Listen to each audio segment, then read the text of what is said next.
pour cette dernière convention, c'est que vous aimez les nouvelles têtes, c'est que vous aimez les nouvelles séries qu'on n'a pas encore testées. Et on est très content de commencer à travailler sur cette nouvelle série avec vous. Et c'est un invité de dernière minute pour une série absolument géniale. Et je vous demanderai d'accueillir sur scène Monsieur Kevin Sussman, s'il vous plaît. Kevin, hello. How are you? Good.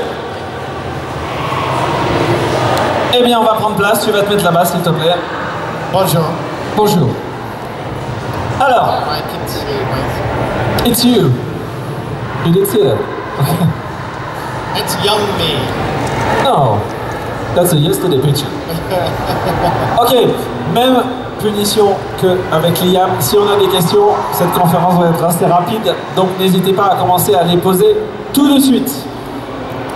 Si vous avez une question, on lève la main, sinon moi j'en ai plein, comme d'habitude. Alors moi la première question, c'est qu'on avait eu sur les réseaux, c'était comment il a obtenu le rôle, c'est-à-dire est-ce qu'il a auditionné, est-ce qu'on l'a appelé, comment ça s'est passé, son aventure dans Big Bang Theory, le début.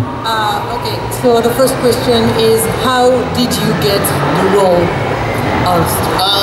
I actually, Chuck Lorre, the creator of the Big Bang Theory, I guess I should be talking to you. Talking out to the void. Oh, you're talking to the guy over by the t-shirt stand. Yes. Sir? Yes. I started the Big Bang Theory. No. No, you can talk to them. They are here for you. What was the question? Chuck Lorre originally wanted me to play the role of Kripke. I don't know. How many people here have seen the Big Bang Theory? Oh, okay. Wow, okay. So Kripke, the guy with the lisp, that was the role that was intended for me originally, but I couldn't do it because I was doing a movie at the time. So I wound up doing Stewart, which was just supposed to be like a day on the show, and then it started in season 2, and then they had me come back a couple of times, and then the rest is history. Donc du coup, à la base, il devait incarner Kripke, que vous connaissez sans doute, sauf qu'il n'était pas disponible parce qu'il travaillait sur un film. Et donc Chuck Lorre l'a appelé pour jouer Stewart à la base pour juste une journée, juste une fois. Et puis il a aimé ce qu'il a vu. Et donc il a fait revenir encore et encore et encore jusqu'à ce que ça devienne le rôle de Stewart que vous connaissez. I forgot that my t-shirt line was not. That's why it didn't go over as well, because I forgot I need to be translated. It's okay, I think we should move on. Never mind. No. Yeah. No, I was just making a joke about talking to a guy down at a t-shirt stand. Oui, parce qu'en fait, j'ai oublié de traduire en début que il racontait sa blague, en fait, qu'il parle à un gars en t-shirt là-bas, au loin. Juste là-bas. Au niveau, là-bas, au loin. Il regarde ça, là-bas. C'est ça. Exactement. Autre question. Allez, ici, c'est parti. People are really shy, you know. I live in a world of shyness. Okay, I know. Je vis dans un monde de timidité. Premièrement, bonsoir. Lève-toi, tiens, on ne voit pas bien. Vas-y, voilà, génial. Premièrement, bonsoir. Merci beaucoup d'être venu. Je suis vraiment très content de vous voir en direct comme ça fait vraiment bizarre. Merci à vous d'être venu encore une fois et je vous poser la question simplement. Est-ce que vous gardez contact avec les anciens acteurs de Big Bang Theory malgré la fin de la série? So do you keep in touch with the gang actually after Big Bang Theory? We actually, a couple of us actually had a D&D game going for a while, especially during the pandemic. Some of the writers and Mayim Bialik and Brian Posehn, who plays, I'm forgetting his character's name, the geologist. We had a D&D game going all through the pandemic, and it was a lot of fun. It wasn't traditional D&D. It was like a world that the writers made up. that took place in an alternate Brooklyn in the 70s. And it had some weird mythological creatures and stuff.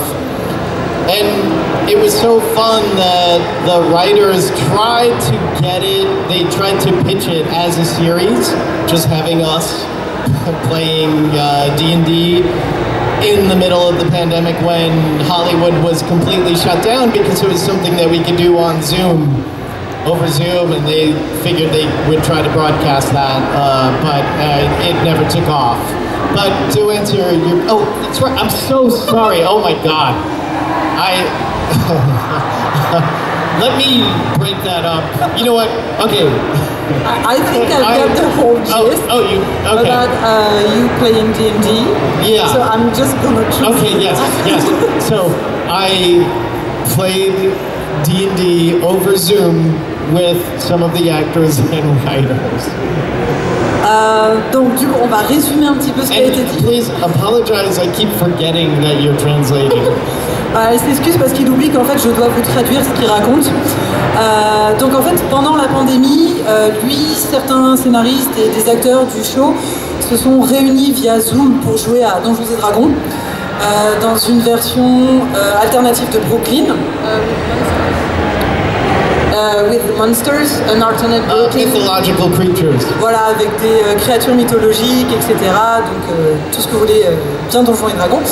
Et en fait, ils se sont tellement éclatés que les auteurs ont commencé à scénariser leurs séances et éventuellement pour pouvoir proposer une série à ce sujet-là. Mais à ce jour, en tout cas, la série n'a pas été choisie.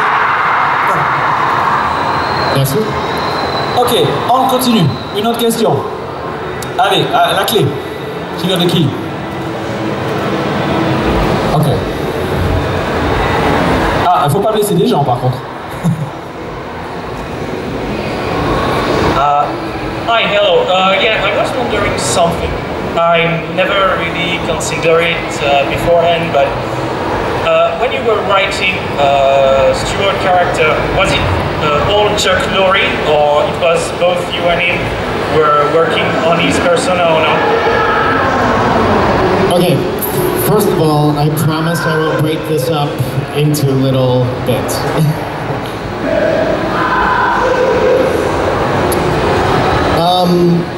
The character of Stuart started as just an occasional series regular, and he originally was just supposed to be a normal guy. Ok, donc la question était sur la création du personnage de Stuart. Est-ce que c'était plus la création de Chuck Lorre ou une grosse participation de la part de Kevin? Et donc là, ce qu'il nous dit, c'est qu'à la base, Stuart devait être là juste pour quelques épisodes, pas forcément un personnage régulier, juste quelques épisodes. And Chuck Lorre, the creator, wanted me to keep appearing on the show because he was a fan from other stuff. Ok, du coup, mais chut.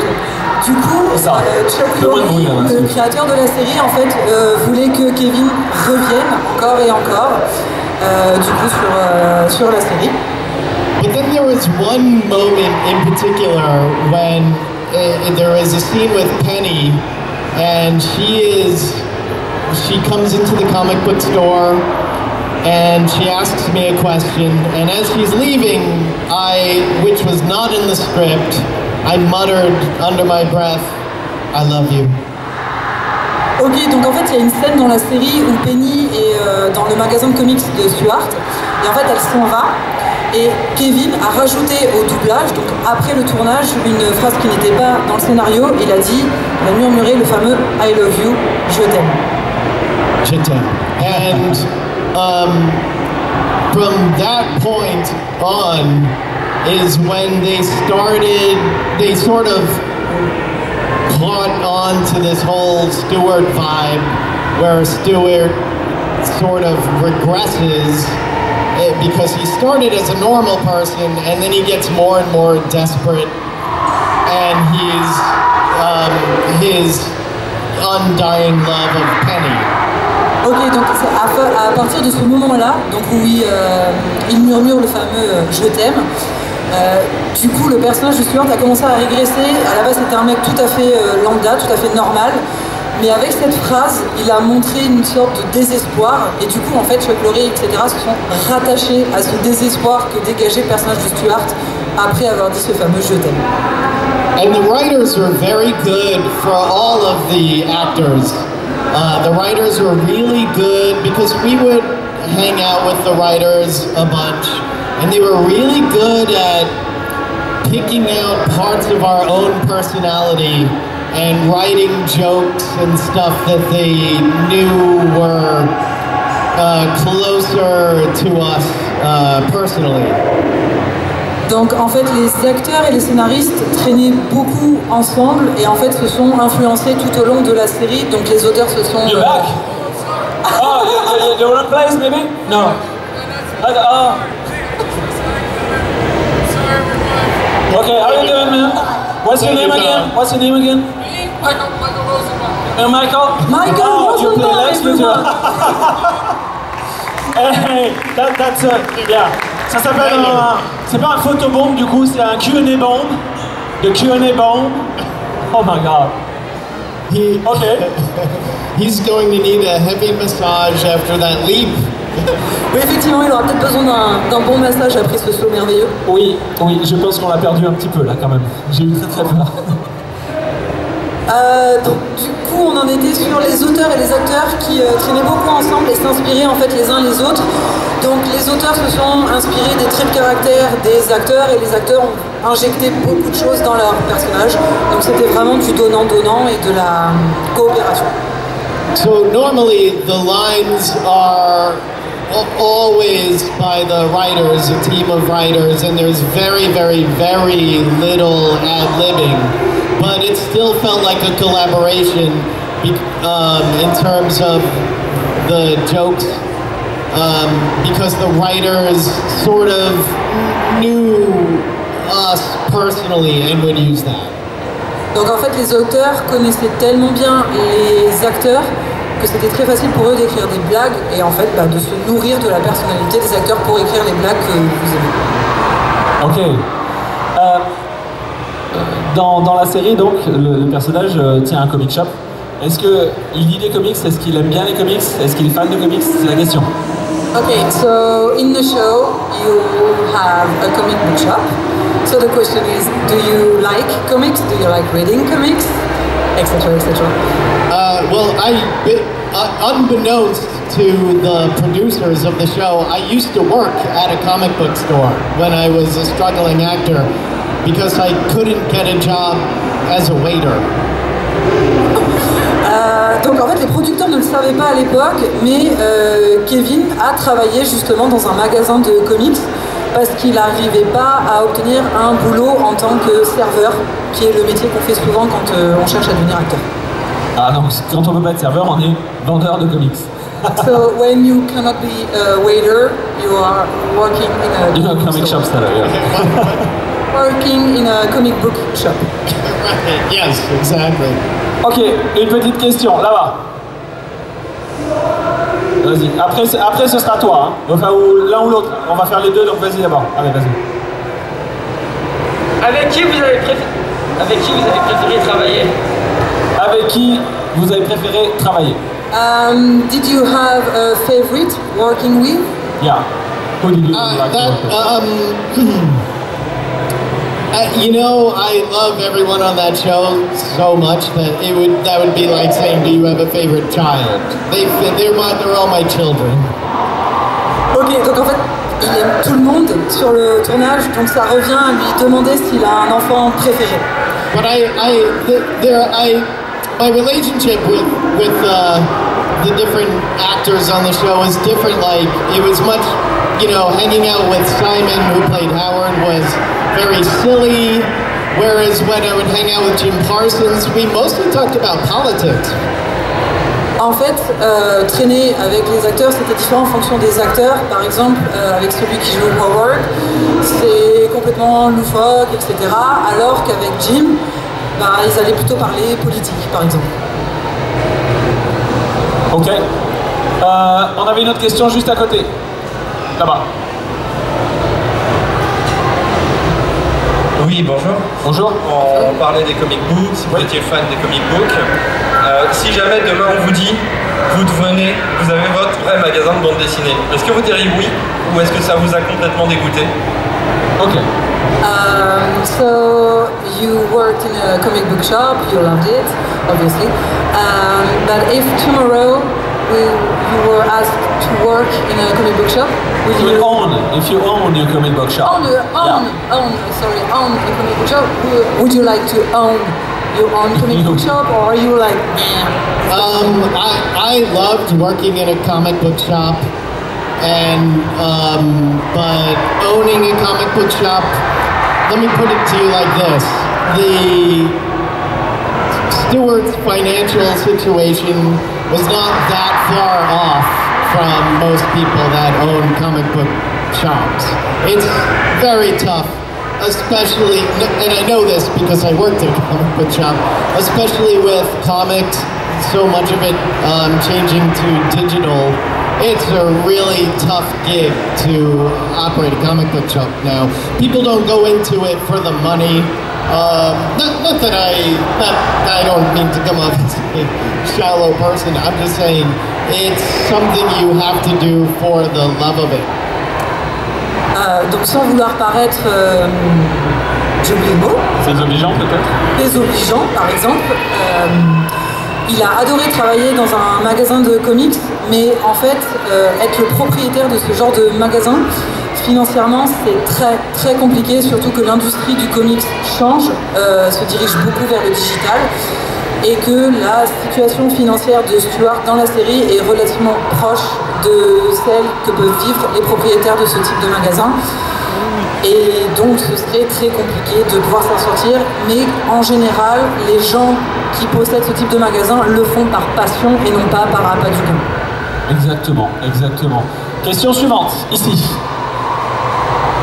Hi Kevin. Bonjour. How good looking is Kylie Kuko? What about Kaylee? How pretty is Kylie Kuko? Oh, she's gorgeous, and she is, on top of being gorgeous, she is one of the nicest people on earth. Yeah, I loved being in scenes with Kaylee. Oh, sorry. Kaylee, yeah. Oui, donc Kaylee, j'espère que je prononce bien.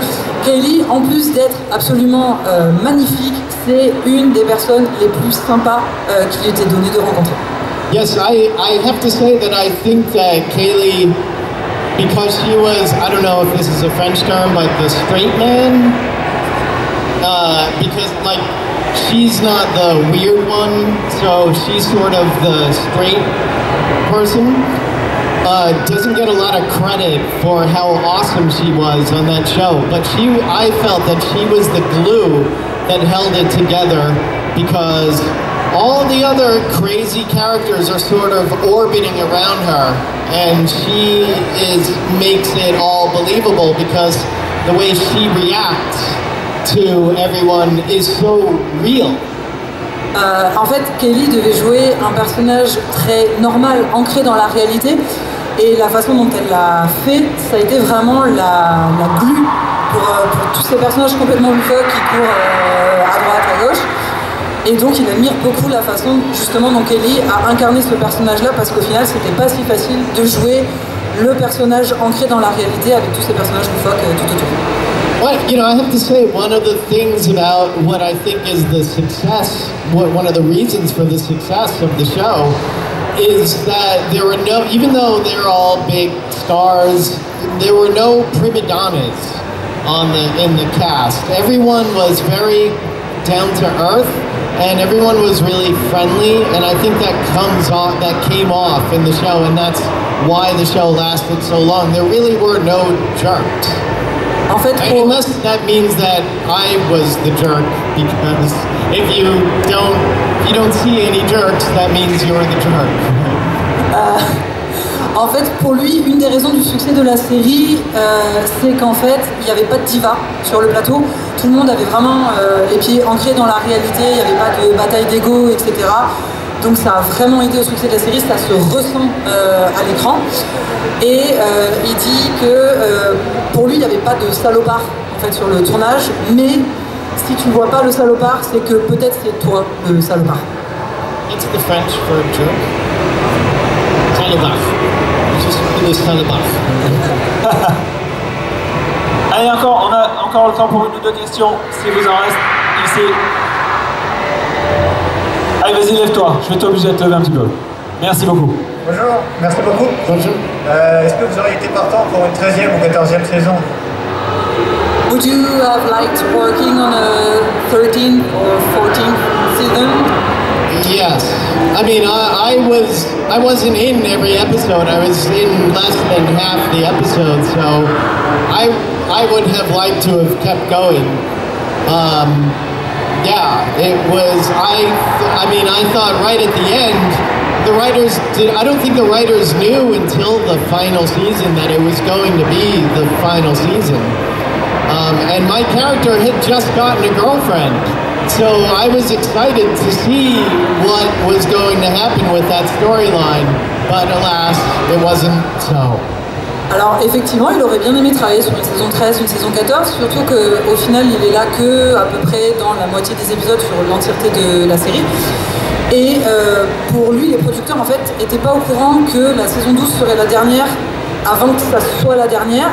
Ce qui est un petit peu dommage puisque le personnage de Stuart en fait commençait à vraiment se développer et il venait d'avoir une petite copine, etc. Donc bah, lui, il aurait beaucoup aimé connaître la suite de cette histoire. Et voilà, et je crois qu'on est obligé d'arrêter là pour cette petite intervention scénique. We're done with the Q&A. On l'applaudit s'il vous plaît. Merci beaucoup. Kevin Sussman, s'il vous plaît.